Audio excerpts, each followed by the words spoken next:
ஆதியாகமம் 12ஆம் அதிகாரம். கர்த்தர் ஆபிரகாமை நோக்கி, நீ உன் தேசத்தையும் உன் இனத்தையும் உன் தகப்பனுடைய வீட்டையும் விட்டு புறப்பட்டு நான் உனக்கு காண்பிக்கும் தேசத்துக்கு போ.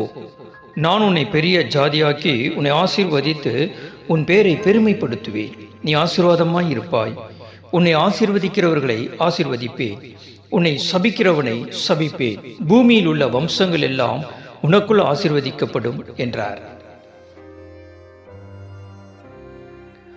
கர்த்தர் ஆபிரகாமுக்கு சொன்னபடியே அவன் புறப்பட்டு போனான். லோத்தும் அவனோடு கூட போனான்.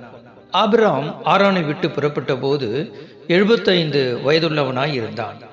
ஆபிரகாம் தன் மனைவியாகிய சாராயையும் தன் சகோதரனுடைய குமாரனாகிய லோத்தையும் தாங்கள் சம்பாதித்திருந்த தங்கள் சம்பத்து எல்லாவற்றையும் ஆரானிலே சவதரித்த ஜனங்களையும் கூட்டிக் கொண்டு அவர்கள் கானான் தேசத்துக்கு புறப்பட்டு போய் கானான் தேசத்தில் சேர்ந்தார்கள். ஆபிரகாம் அந்த தேசத்தில் சுற்றி திரிந்து சீகேம் எனும் இடத்துக்கு சமீபமான மோரே எனும் சம பூமி மட்டும் வந்தான். அக்காலத்திலே கானானியர் தேசத்தில் இருந்தார்கள். கர்த்தர் ஆபிரகாமுக்கு தரிசனமாகி, உன் சந்ததிக்கு இந்த தேசத்தை கொடுப்பேன் என்றார். அப்பொழுது அவன் தனக்கு தரிசனமான கர்த்தருக்கு அங்கே ஒரு பலிபீடத்தை கட்டினான். பின்பு அவன் அவ்விடம் விட்டு பெயர்ந்து பெத்தேலுக்கு கிழக்கே இருக்கும் மலைக்கு போய் பெத்தேல் தனக்கு மேற்காகவும் ஆயி கிழக்காகவும் இருக்க கூடாரம் போட்டு அங்கே கர்த்தருக்கு ஒரு பலிபீடத்தை கட்டி கர்த்தருடைய நாமத்தை தொழுது கொண்டான். அதன் பின் ஆபிரகாம் புறப்பட்டு தெற்கே பிரயாணம் பண்ணிக்கொண்டு போனான். அதேசத்திலே பஞ்சம் உண்டாயிற்று.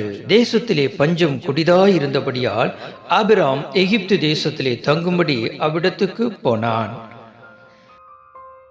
அவன் எகிப்துக்கு சமீபமாய் வந்தபோது தன் மனைவி சாராயை பார்த்து, நீ பார்வைக்கு அழகுள்ள ஸ்திரீ என்று அறிவேன்.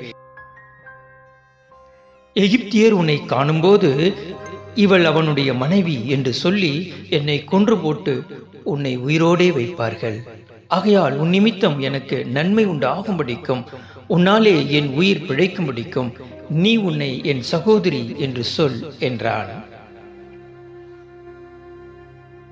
ஆபிரகாம் எகிப்திலே வந்தபோது எகிப்தியர் அந்த ஸ்திரீயை மிகுந்த அழகுள்ளவள் என்று கண்டார்கள்.